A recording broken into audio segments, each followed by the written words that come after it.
찬송가 95장입니다. 찬송가 95장. 나의 기쁨 나의 소망 되시며 나의 생명이 되신 주 밤낮 불러서 찬송을 드려도 늘 아신 마음 뿐일세. 나의 사모하는 선한 목자는 어느 꽃다운 동산에 양의 무리와 늘 함께 가셔서 기쁨을 함께 하실까. 길도 없이 거친 넓은 들에서 갈 길 못 찾아 애쓰며 이리 저리로 헤매는 내 모양 저 원수처럼 하도다. 주의 자비롭고 화평한 얼굴 모든 천사도 반기며 주의 놀라운 진리의 말씀에 전지가 바라하도다. 나의 진정 사모하는 예수님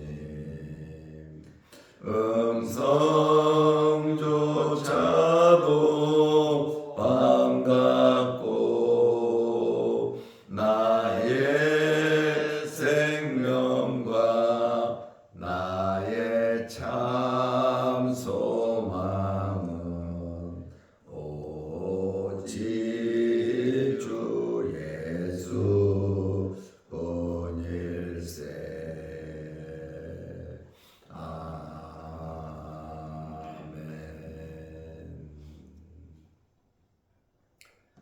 사도신경으로 우리의 신앙을 고백하겠습니다.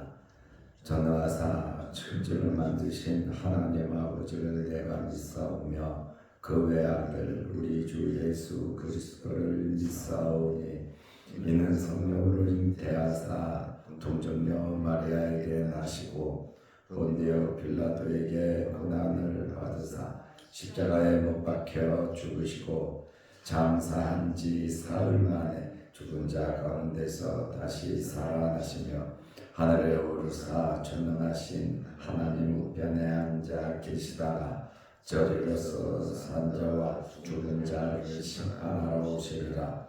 성령을 믿사오며 거룩한 공예와 성도가 서로 교통하는 것과 죄를 사하여 주시는 것과 몸이 다시 사는 것과 영원히 사는 것을 믿사옵나이다. 아멘.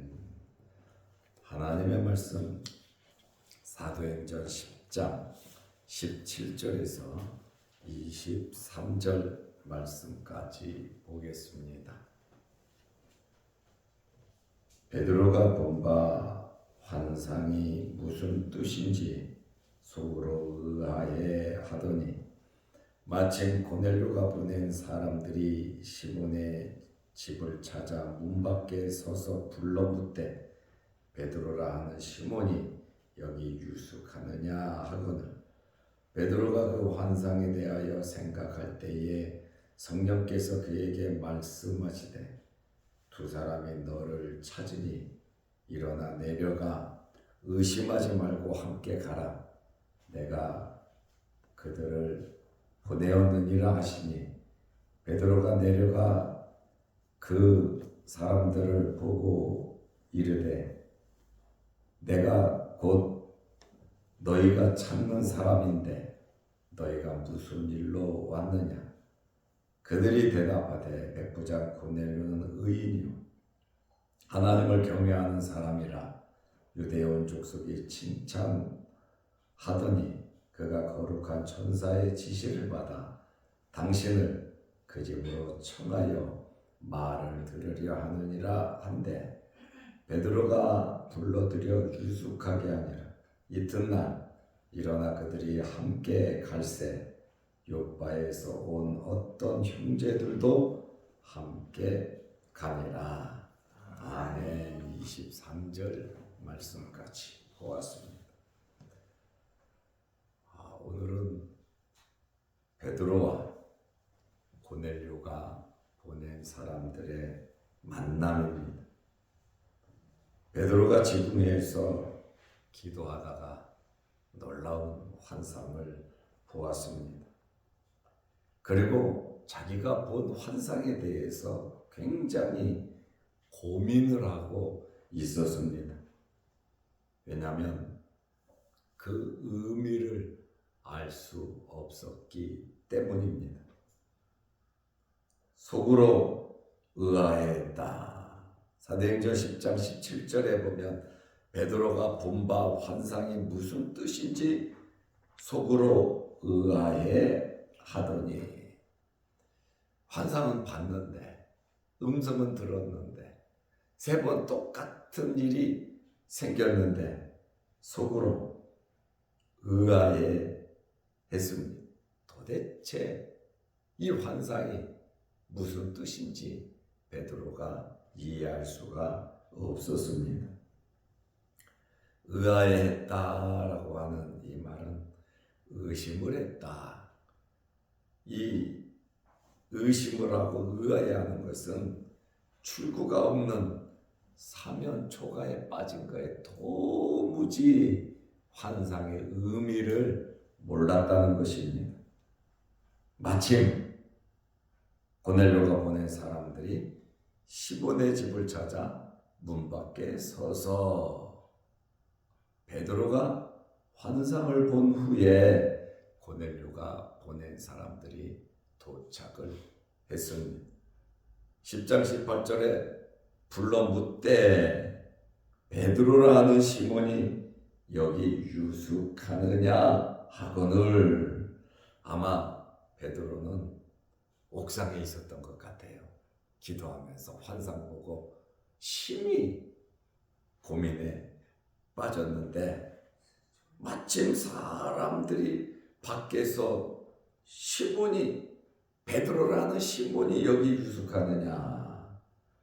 여기 유숙이라고 하는 말은 잠시 머무는 거예요.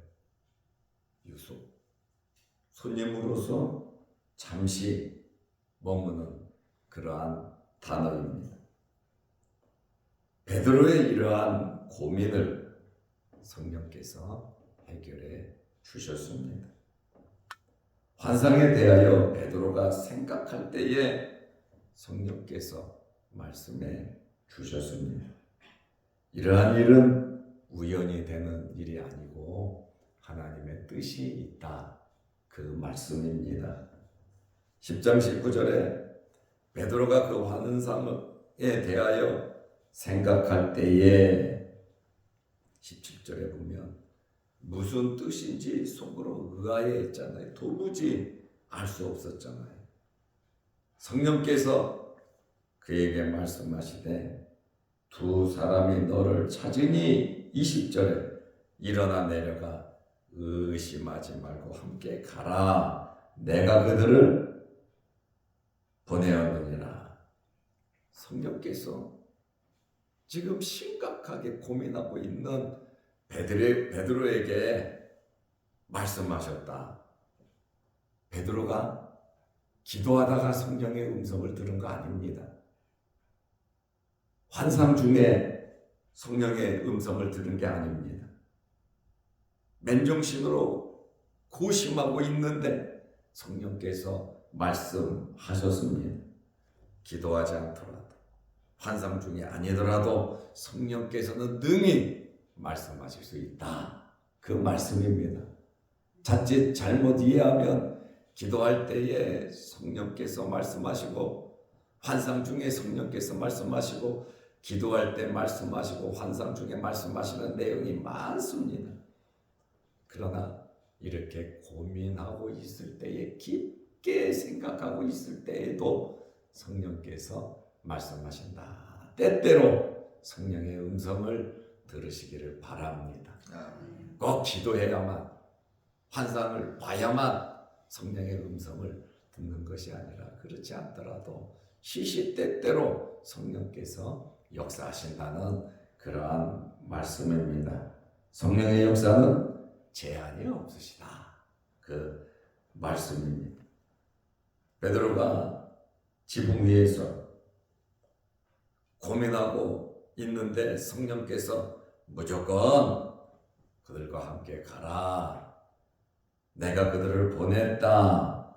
아주 확실하고 명확하게 성령께서 말씀해 주셨습니다. 하나님께서 고넬료에게는 지시해 놓고 베드로에게 지시하지 않으면 베드로가 어떻게 하겠습니까? 시작하신 하나님은 끝까지 그 과정을 이루어 가시는 분이십니다. 다메섹 도상에서 사울에게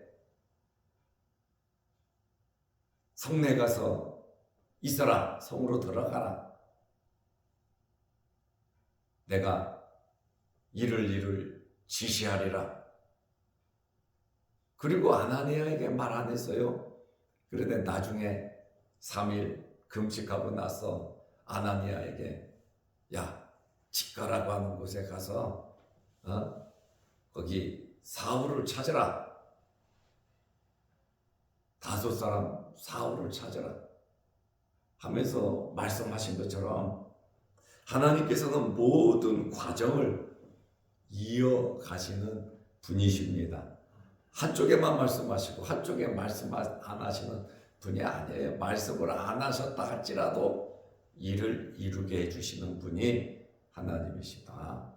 엘리야를 사르밧으로 보내놓고 과부에게는 아무 지시한 내용이 없어요. 그렇지만 엘리야를 섬기고 모시잖아요. 하나님께서는 우리의 삶 속에 모든 과정 속에서 함께 역사하신다는 사실을 우리는 믿고 살아야 하는 것입니다.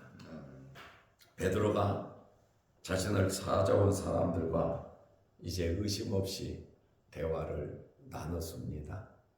사기꾼인지 누군지 어떻게 압니까? 그러나 성령께서 내가 보낸 사람이다. 그리고 무조건 그 사람을 따라가라. 성령께서 역사하셨기 때문에 이제 순종할 수 있었다. 하나님의 인도하심으로 서로 만날 수 있었는데 이 만남은 순종할 때 가능하다는 거예요.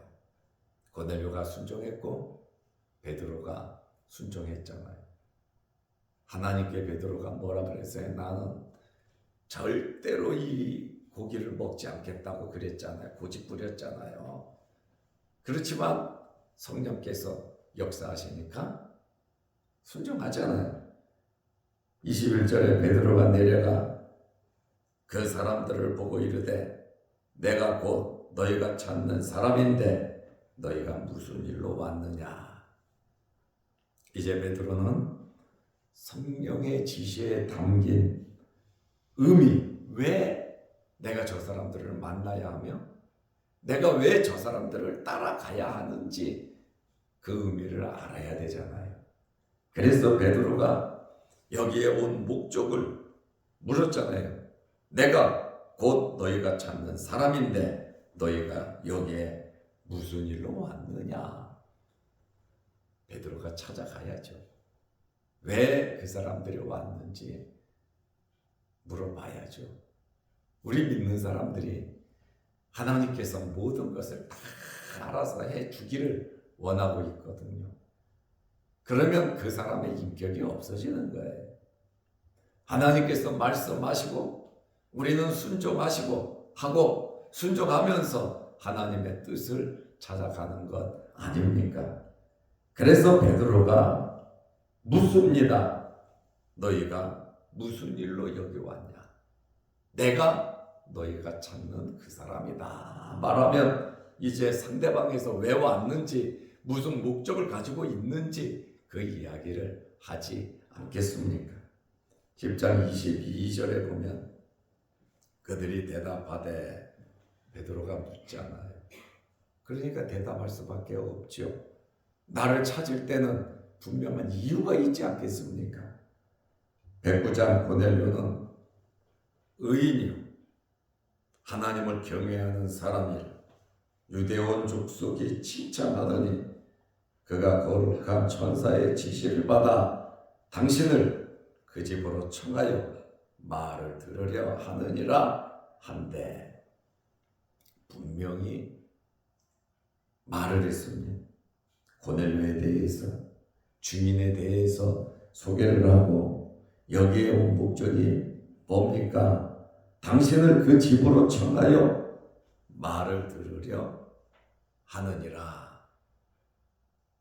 10장 초반기에 천사가 베드로를 부를 때 불러서 그 말을 들으라 그 얘기는 없어요.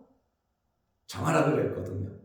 그러나 자세하게 고넬료가 자기 종들에게 말을 했기 때문에 그 종들이 없는 이야기 안 하잖아요. 베드로를 집에 부른 목적이 성교비 주려고 하는 것도 아니고 음식 대접하려고 하는 것도 아니고 위로하려고 하는 것도 아니고 다른 지시를 하려고 하는 것이 아니라 분명히 말씀을 들으려고. 베드로에게 무슨 말을 들으려고 하겠습니까? 하나님의 말씀 아니겠습니까? 하나님의 놀라운 구원에 대한 이 말씀에 대하여 듣기를 원했다라고 하는 그러한 말씀입니다. 그래서 베드로가 가기는 가는데 즉시 보따리 싸갖고 갈 수는 없잖아요. 20시간 걸쳐서 밤새워 가면서 이 사람들이 왔습니다. 그리고 23절에 보면 베드로가 불러들여 유숙하게 하니라. 이방인을 불러들였잖아요. 유대인들의 생각은 이방인과 함께 밥을 먹어도 안 되고 같이 앉아도 안 되고 이방인들과는 교제해서도 안 되거든요. 부정하거든요. 부정한 음식을 끝까지 결단코 먹지 않겠다고 했던 베드로가 이 환상의 의미를 깨달은 거예요. 아, 이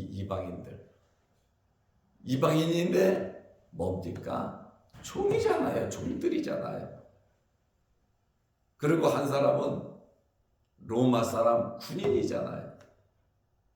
그런데 베드로가 대화를 나누고 불러들여 유숙하게 아니라 자 잠을 자면 밥도 같이 먹어야 될 거 아닙니까? 내가 거룩하다 한 것을 네가 왜 부정하다고 하냐? 유대인들은 어릴 때부터 이방인들과 교제를 하지 않아서 개 취급했어요. 베드로도 고넬료의 집에 들어갔다가 예루살렘에 가가지고 사람들에게 욕을 먹었어요. 너 왜 이방인 집에 들어가서 그들과 함께 먹고 마시냐? 왜 유대인으로서 하지 못할 일을 했냐? 베드로 욕하는 사람들도 많이 있었어요. 그런 환경이에요. 그렇지만 베드로가 불러들여 유숙하게 하니라. 그리고 이튿날 일어나 그들과 함께 갈새 그 다음 날 그들과 함께 가이사라로 고넬료 집으로 출발했다. 이렇게 베드로가 움직이는 것은 성령께서 즉시 가라. 내가 그들을 보냈다. 확신이 있어서 그런 거거든. 저는 여러분들에게 이런 확신이 있으시기를 바랍니다. 살아가면서 확신 없이 긴가민가 이거 긴가민가 이렇게 생각하면서 모험하지 말고 하나님의 말씀에 굳건히 서서 성령의 인도함을 받아서 확신차게 이방인이라 할지라도 하나님께서 시키는 일이면 그대로 순종할 수 있는 이런 확신이 우리에게 있어야 하는 것입니다. 그리고 요바에서 온 어떤 형제들도 함께 가니라. 두어 명이 베드로와 함께 고넬료의 집으로 갔습니다. 이방인들을 접촉하는 것은 아직 신학적으로 정립이 되지 않은 상태고, 사마리아 사람들이 예수를 믿으니까 베드로와 요한을 보내서 어떻게 사마리아 사람들이 예수를 믿을 수 있냐? 그래갖고 예루살렘 교회가 베드로하고 요한을 파송할 정도잖아요. 북쪽 이스라엘 사마리아 사람도 그 정도인데 이방인은 오죽하겠습니까? 안디옥 교회가 부흥하고 발전하고 하나님께 예배드리니까 안디옥 교회가 진짜 올바른 교회인지 바나바라고 하는 사람을 또 파송해서 확인하지 않습니까? 이렇게 아직 이방인에 대한 선교가 정립이 되지 않았고 유대인들은 이방인과 절대로 교제하지 않는 그러한 상황임에도 불구하고 베드로가 이렇게 순종했다는 것은 정말 대단한 일입니다. 절대로 부정한 음식 안 먹는 베드로가, 절대로 이방인에게 갈 수 없는 베드로가 성령의 지시에 의해서 즉각적으로 순종하는 이러한 모습을 볼 때에 우리에게도 이러한 신앙의 확신이 있어야 된다라는 그러한 말씀입니다. 두어 형제가 요바에서 베드로를 따라간 것은 지금 베드로가 이방인을 따라가잖아요. 그러면 거기에서 일어나는 일에 대해서 증인이 필요할 거 아닙니까? 나중에 베드로가 예루살렘에서 욕을 먹을 때 베드로도 말하지만 이 증인들도 함께 보증을 하는 거예요. 하나님의 역사가 이루어졌다. 이런 일이 있었다. 자세한 증인은 두세 사람이어야 되잖아요. 그래서 아마 이 사람들이 따라갔고 또 요바에서 두어 형제가 따라간 것은 고넬료가 누군지, 거기 가서 어떤 험한 일을 당할는지, 어떤 위험한 장소인지 모르잖아요. 그렇다 보니까 혹시 어려움에 처하면 도와줄 그러한 마음으로 따라간 것이 아닌가 이렇게 생각도 합니다. 결론으로 말씀드리겠습니다. 오늘 베드로와 고넬료가 보낸 사람들의 만남과 이러한 대화, 성령의 역사, 이러한 모습을 볼 때에 하나님께서 하나님의 일을 하시는데 누구를 통해서 역사하시느냐? 사람들을 통해서 역사하신다 그 말입니다. 부족한 우리들을 통해서 아무것도 모르지만 고넬료에게 역사하시고 베드로에게도 역사하시고 또 베드로에게는 특별히 성령께서 역사하시고 일을 이루어 가시는 분이 하나님이신데 저와 여러분들이 하나님의 놀라운 일에 아름답게 쓰임 받으시기를 바랍니다. 기도하겠습니다. 하나님 아버지, 오늘 주말입니다. 내일 거룩한 주일을 잘 예배하는 하루 되게 하시고 내일 주님께 예배 잘 드리기 위해서 봉사하고 섬기는 성도들에게도 크신 복을 내려 주옵소서. 하나님의 일은 하나님께서 역사하시는데 우리들이 아름답게 쓰임받을 수 있도록 도와 주옵소서. 오늘도 이 새벽에 우리를 주의 전으로 불러주시고 예배드리며 기도하게 하시는 게 감사합니다. 여러 가지 기도 제목으로 하나님 아버지께 간절히 기도할 때에 우리의 기도를 들어주시고 응답하여 주옵소서. 또한 영상을 보면서 함께 말씀으로 은혜 받는 성도들에게도 크신 복을 내려 주옵소서. 예수님의 이름으로 기도하옵나이다. 아멘. 하늘에 계신 우리 아버지여, 이름이 거룩히 여김을 받으시오며 나라의 마옵시며 뜻이 하늘에서 이룬 것 같이 땅에서도 이루어지이다. 오늘날 우리에게 일용할 양식을 주옵시고 우리가 우리에게 죄 지은 자를 사하여 준 것 같이 우리 죄를 사하여 주옵시고 우리를 시험에 들게 하지 마옵시고 다만 악에서 구하옵소서. 너희의 나라와 권세와 영광이 아버지께 영원히 있사옵나이다. 아멘. 자유롭게 기도하시기 바랍니다.